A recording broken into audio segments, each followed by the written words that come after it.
Hey guys, Alex Automotive here, and today we're going to be doing front brakes on this Nissan NV3500 SV. So, what you're going to need to do this job is you're going to need a ratchet, a socket. I'm using a 15/16 socket, but you could also find one that works with millimeter, a hammer, wire brush, some brake cleaner, some brake lubricant to lubricate the side pins and the edge of the pads. And I'm using channel locks to push back that piston. And then I'm also using an impact gun with a socket. This is, I believe it's a 21mm socket to take the tire off. So I'm going to take the tire off and I'm going to show you how to do the front brakes. I'm going to get this set up here. Always make sure that if you're using an impact gun, you have it going left to loose and then right to tight.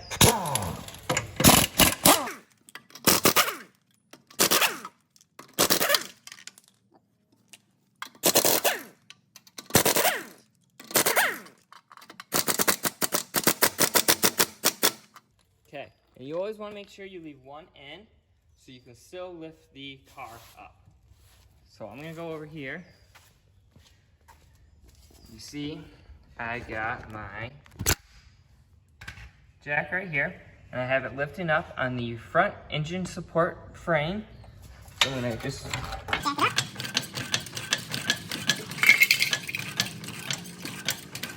get the tire high enough to where you can easily remove it from the car. But that's why I left one, just to keep the tire up, make sure it didn't fall off the car. So then, once you jack it up, I always like to grab a jack stand, slide it underneath, just put it up on close to the frame, so just in case something happens to where that jack would fail, like a seal go out, it will just fall on the jack stand and not actually on the suspension components themselves. This dust shield also just fell off. Every other one can slide over a lug nut, and then every other one has a little hole just so can hold this up. So what I like to do is when I take these off, put my lug nuts in it, set it off to the side, take this, put this off to the side, and then you can probably remove your last lug nut.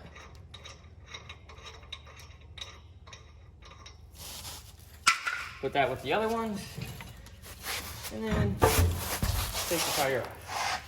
And I like to slide it, or roll it, out of my way.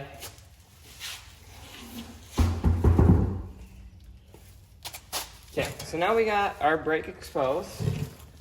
I have a light here so I can see it better, and I can show you guys better. I'm gonna hook that right over there. Okay. So now that we got the tire off, as you see we got the brake rotor and the caliper right here. The caliper takes the 15/16, or I think it's a 23 or 24 in millimeter, and you got a bolt that's right here that you take off, and then a bolt that's right there that you take off. So I am going to actually turn the wheel sideways so I can get in there and be able to use my little breaker bar to help easily get these bolts off. So I'm going to do that. Stay tuned. So now that I got the wheel turned, I have it crossed like this. I put my socket and ratchet on it, and it's too tight to remove it just with the ratchet. So I always grab my jack handle that is removable, stick it at the end of the ratchet, and it pops off like that. So now that one's loose. I'm going to do the same to the bottom one. Let me line it up. Slide my jack handle over it. So this is what it looks like. I got my ratchet right here on the bolt for the caliper, got my jack handle, and you just push down and it comes off a lot more easier because you got a ton more leverage. I got about 3 feet of leverage right now. So these bolts move really easy. So that's how you remove them when they're stuck on. So I'm going to remove those two, and I'll show you how to get your caliper off. Alright, so now that I got the top and bottom bolt removed, this will slide off, so come off. Have to wiggle it a little bit, it'll come off.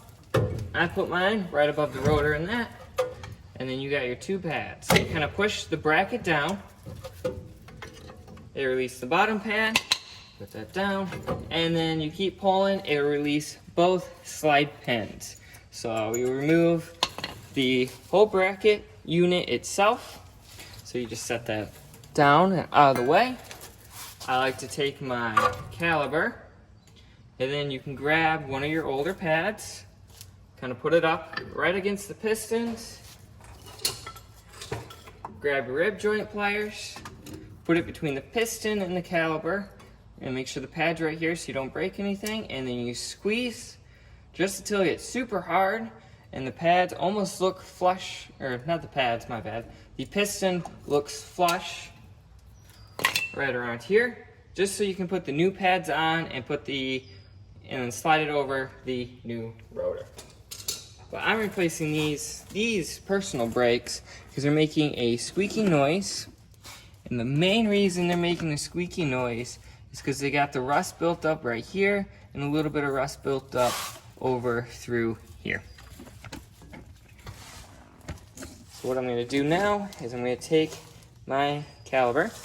I'm going to actually shut this light off because it's kind of bright. There we go. I'm going to take this caliper. I'm going to put it right underneath the lower control arm, like right above it, just so it's not hanging down on the brake hose itself. And then I'm going to grab the hammer, and I'm going to tap the rotor off, because you can't just pull this rotor off. It's on there with rust and all that. Give it a couple taps.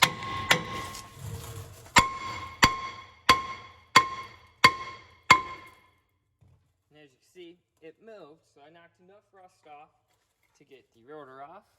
And slide it a little bit, and then it'll just come off.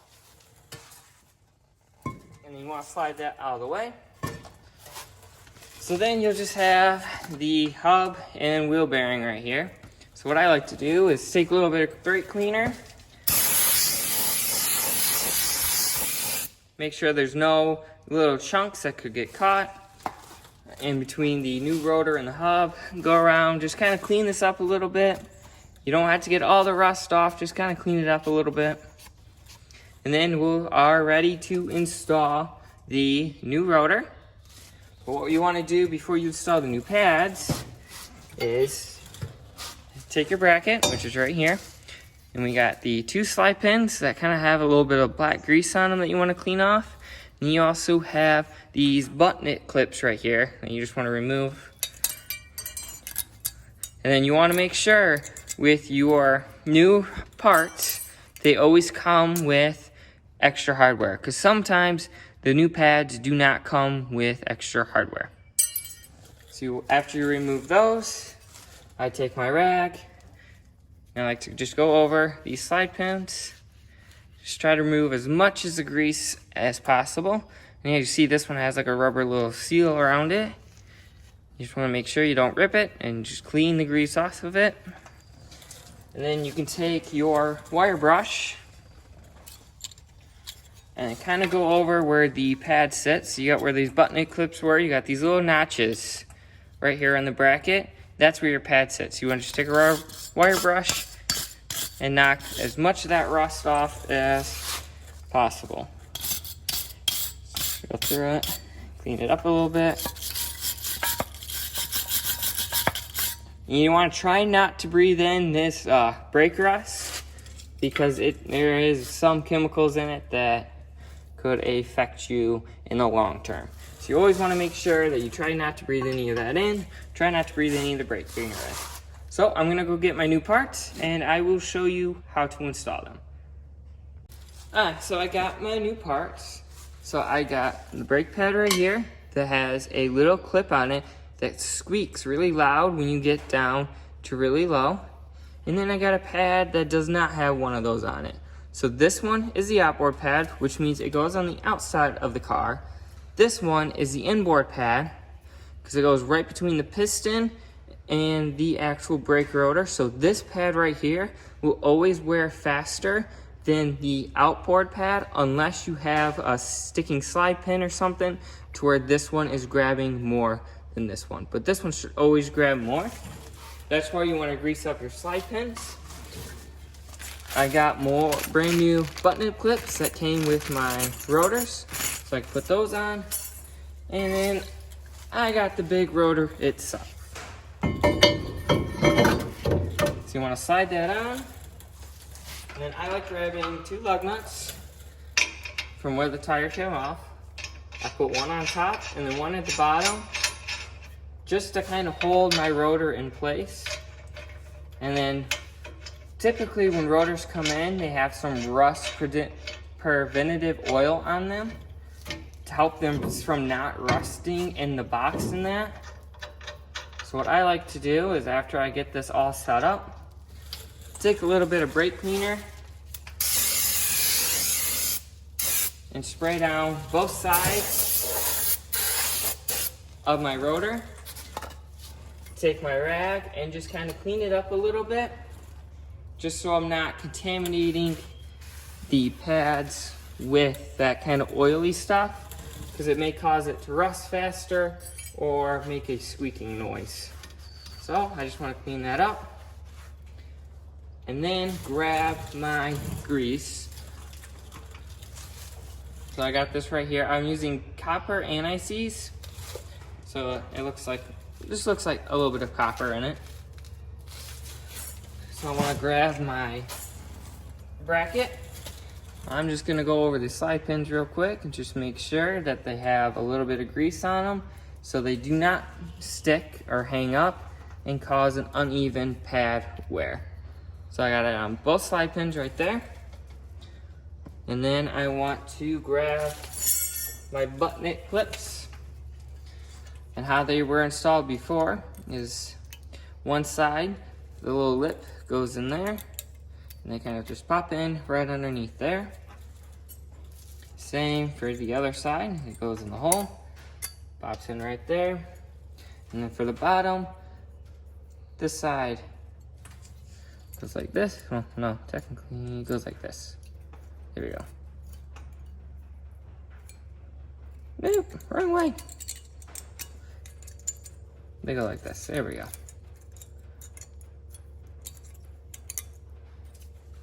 And this one goes like this. So what it's going to do is you're going to push these little tabs down with the pad, and the pad should slide over the bracket. So I want to grab the bracket that's set on the lower control arm, pull it out, just kind of look at it, make sure there's no rust buildup. Grab your rag and just kind of go over it real quick, just make sure it's all nice and clean. Grab your bracket and slide it over the caliper. Make sure you put it on the right way so the pads will go on just fine. So now I got my brake pads. So this one with the clip is the inboard pad, so I like to put this one on first, and this one goes right against the pistons itself. So I'm gonna just take a little copper anti-seize, put it over the little tabs, just so it slides nice and smooth over the rotor and the pads. So put them on, put them in, slide that pin up. Now this is the tricky part, because every once in a while you can get them in the first try, and then other times it takes a little bit to get these pads to go in, just because of the clips and that. So now that you got the 2 bolts, pads, and all that on, you want to always make sure that these bolts that hold the bracket onto the caliper are tight, so they do not come off the car, because you do not want those coming loose. So you can see I got both of them on. And then you always want to make sure before you put your tire on, you start driving it, that this brake line is nice and straight, and there's no kinks in it, no twist in it. Everything looks good on this one. So then you want to remove your 2 little socket, 2 little nuts that you put on here to hold the rotor on, because now you put the pad on. And then you want to wheel the tire over here. So for my tire, I put aside right there so it's out of my way. I'm gonna wheel it over here. I'm gonna put it on. I'm gonna tighten them down a little bit while it's in the air. I'm gonna jack that up, get my jack stand out, and that will be how you do a brake job on a 2013 Nissan NV3500.